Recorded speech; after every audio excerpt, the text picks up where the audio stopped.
Hola Manuel, ¿cómo estás? Hola Arturo, ¿qué tal? Bien, bien, bien. Manuel, quería tocar un poquito en este video un tema que nos preguntan bastante las personas que están interesados en nuestro programa de GMAT, ¿no? Y es un poco, ¿cuáles son las diferencias entre, digamos, las clases grupales de GMAT y las clases individuales y cómo una persona que esté interesada en tener, digamos, en prepararse con ayuda para poder dar el examen del GMAT, cómo poder un poquito definir qué es lo que le conviene, ¿no? Ujú. Claro, claro, qué interesante, Arturo. Para todos los amigos que ya están decidiendo iniciar su preparación para los exámenes, tanto para GMAT, para el GRE, para el TOEFL o tal vez para el IELTS. Sí, es muy importante que tomen una decisión sobre qué modelo de estudio les acomoda más, ¿no? Aquí creo que hay varios factores, Arturo.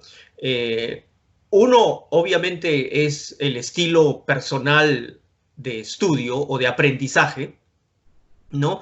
Y dos, también podría ser, eh, digamos, las facilidades que pueda tener el postulante para adecuarse a uno u otro sistema. ¿A qué me refiero? Ujú. Eh, las clases individuales, por ejemplo, ¿no? Las clases individuales tienden a ser un poco más flexibles en temas de horario, por ejemplo, Ujú. o en tema de ritmo de avance, ¿no? Porque como están dedicadas a una sola persona, entonces solamente hay que coordinar horarios con una sola persona y hay que ver el avance de esa persona. Donde esa persona avanza más rápido, se avanzará más rápido, necesita más apoyo, de repente se avanza un poco más lento. Entonces Ujú. hay la facilidad de adecuar el ritmo de avance a una sola persona. Por Ujú. otro lado, en las clases grupales, yo creo que las clases grupales pueden ser bastante ventajosas en la medida también que el grupo sea homogéneo, Arturo, Ujú. porque si el grupo no es muy homogéneo, lo que va a pasar es que alguien ahí va a sufrir, ¿no? O porque si se avanza muy rápido, entonces el que necesita un poco más de tiempo para digerir algunas cosas, ahí va a sufrir. O si se avanza al ritmo del que necesita más apoyo, el que quiere avanzar más rápido también va a sufrir. Ujú. Entonces, creo que armar un grupo es tampoco un poco de arte, ¿no? También un poco de arte como para lograr tener un grupo homogéneo y que más o menos homogéneo, nunca se va a poder lograr un grupo exactamente idéntico, pero Ujú. más o menos dentro de ciertos límites manejables como para que el grupo pueda avanzar bien, ¿no? Las ventajas también de estudiar en grupo es un poco que los participantes también pueden aprender de sus compañeros, ¿no? Y eso sucede en todo momento de la vida. También, Arturo, y esto lo conversaba con un psicólogo, decía, precisamente conversaba sobre estos temas de aprendizaje y de motivación, y había un factor que es, digamos que hay un factor que es inherente a la naturaleza humana, que es la competencia. O sea, Ujú. el ser humano por naturaleza es competitivo, ¿no? Entonces, como que a veces en las clases grupales también los participantes se sienten motivados por la competencia con los compañeros, ¿no? A ver quién avanza más rápido, quién logra más respuestas correctas. Entonces, si la competencia utilizada de manera positiva, ¿no? Puede ser un factor motivador también, ¿no? Eso es algo que de repente en las clases individuales no hay, ¿no? Si bien es cierto, las clases individuales pueden llegar a ser muy personalizadas y muy, digamos, hechas a la medida, ¿no? De repente ese factor de competencia que puede ser motivador, también podría ser interesante, ¿no? Claro, claro. Es un poco la comparación entre, no sé, pues, ¿no? Unas clases grupales en el gimnasio y un personal trainer, ¿no? O sea, ¿cuáles son las ventajas y las desventajas? Si uno tiene un buen nivel de automotivación, ¿no? Y si además el personal trainer es bueno, está buscando exigirte dentro de tu máximo potencial, ¿no? Ujú. Pero del otro lado contrario, efectivamente, entre los grupos tú puedes, digamos, motivarte del resto, ¿no? En términos de, digamos, de dinámica entre una clase grupal y una clase individual, un poco qué diferencias has notado. Bueno, la dinámica, yo creo que al final caemos más o menos en esa idea de la posibilidad, por ejemplo, en una clase grupal de interactuar con otros y aprender también de lo que dicen otros. Mira, Arturo, es bien curioso porque, por ejemplo, a veces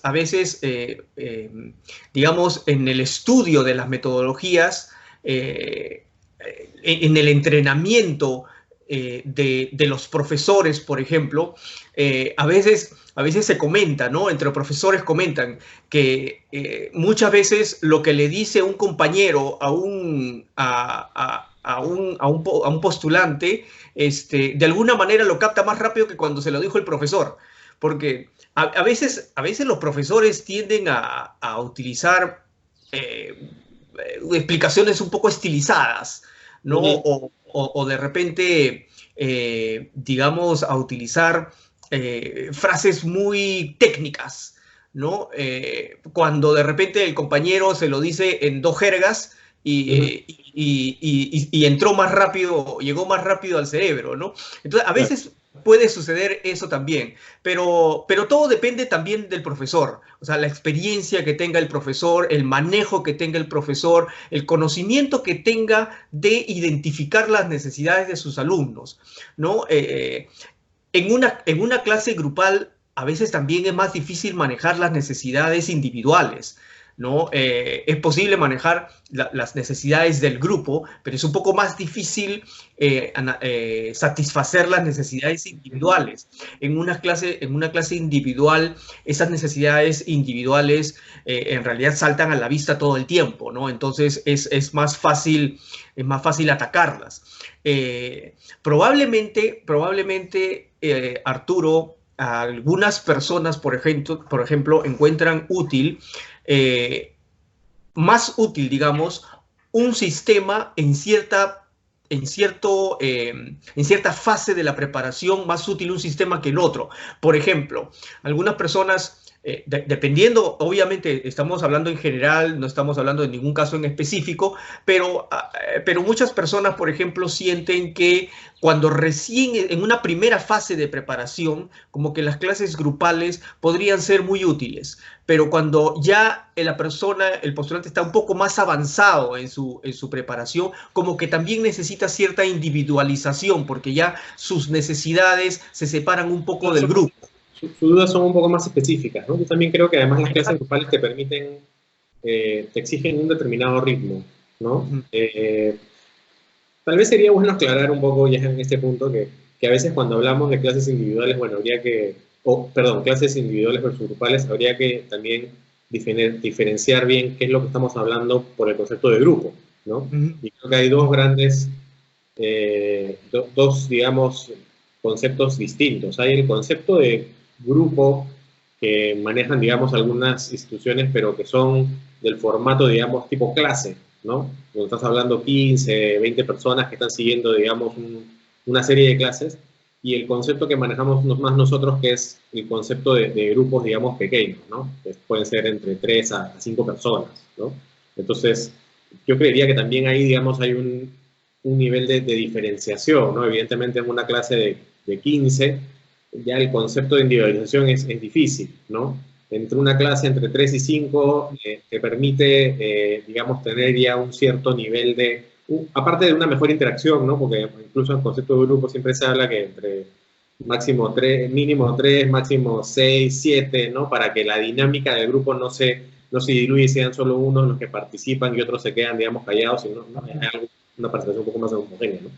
Entonces creo que también eso es, digamos, bueno diferenciarlo. Y lo otro es que creo que también en el tiempo el concepto de la clase grupal ha ido migrando, ¿no? Y uno de los elementos que tú conversabas, que era este de, por ejemplo, ¿qué pasa si una persona pues no entiende un tema, ¿no? Y es como que, oye, no logra avanzar un poco con el resto del grupo.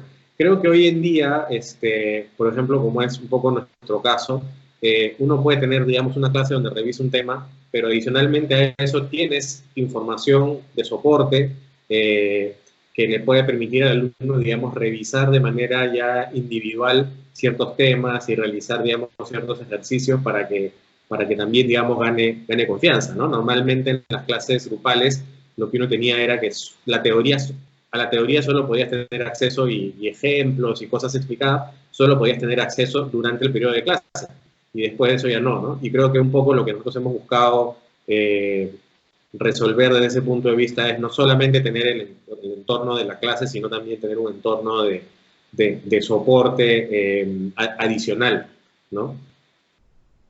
Claro, justamente ese punto de repente, Arturo, nos lleva a otro tema que veníamos conversando anteriormente, que es esto de las clases presenciales versus las clases virtuales, ¿no?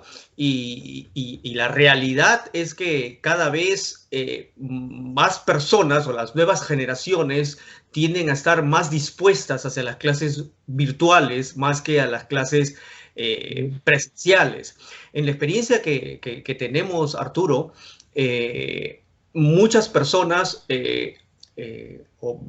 digamos que bastantes personas, de alguna manera, a veces al principio tienen un poco de temor tomar clases online, ¿no? Porque piensan que van a necesitar alguna explicación de manera directa o presencial, que van a captar mejor si es que la persona está ahí a su costado. Y bueno, eso se respeta porque es el estilo de la persona, ¿no? Claro.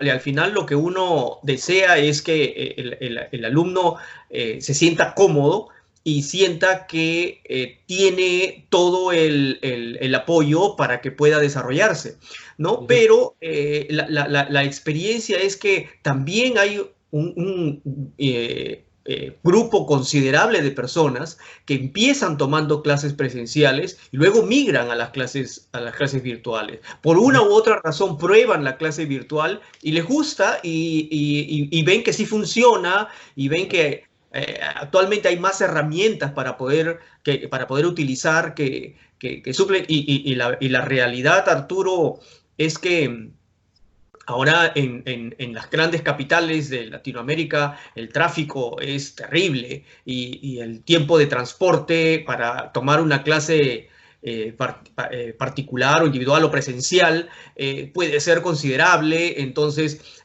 hay la necesidad de explorar a veces nuevas formas y entre ellas está la clase virtual y bueno, si resuelve ese problema y es eficiente, entonces ¿por qué no tomarla, no?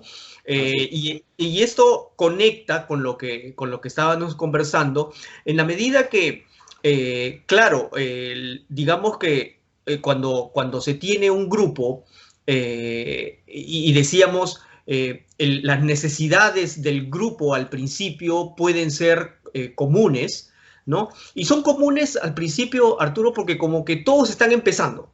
O sea, todos tienen muchas preguntas o muchas nebulosas con respecto al examen. Entonces, ahí están más o menos iguales. Pero conforme van avanzando, hay que reconocer que pueden haber algunas personas con mejores aptitudes que otras y pueden avanzar más rápido. Y es ahí donde se empiezan a crear las necesidades individuales, pero que tranquilamente también pueden ser satisfechas con material adicional, ¿no? De repente con los videos adicionales, con explicaciones, material y asistencia personalizada, digamos, adicional que pueda llenar esas esas necesidades individuales. Claro, así es, así es. Bueno, nada, de hecho creo que me gustaría un poco conversar contigo en otro video, retomar el tema de las clases virtuales versus presenciales, pero creo que hemos tocado acá varios puntos entre las diferencias entre las clases individuales y las grupales. De manera de resumen, entonces podríamos decir que ambas modalidades tienen sus ventajas y sus desventajas, pero lo importante es encontrar un sistema que sea capaz de llenar las expectativas y de satisfacer las necesidades de cada postulante. Decíamos que por el lado de las clases individuales está la flexibilidad de horarios, está la flexibilidad en el ritmo de avance, ¿no? Y bueno, también está el tema de poder presentar las cosas adaptadas al estilo de aprendizaje de un único estudiante. Por el lado grupal, decíamos, está la ventaja de poder aprender no solamente del profesor, sino poder aprender también de los compañeros. Está también el factor motivacional que puede resultar la competencia sana entre los compañeros, ¿no? También está la posibilidad de que conforme vayan avanzando, las necesidades individuales puedan ser suplidas por materiales adicionales, ¿no? Solamente para cerrar aquí, entonces diríamos que si bien es cierto, es importante tener un grupo homogéneo al principio en un sistema de clases grupales, también es importante reconocer que conforme van avanzando, las necesidades se van individualizando, pero esas necesidades siempre pueden ser llenadas con, digamos, herramientas paralelas. Perfecto, Manuel, muchísimas gracias. Gracias. Vamos. Chao. Chao.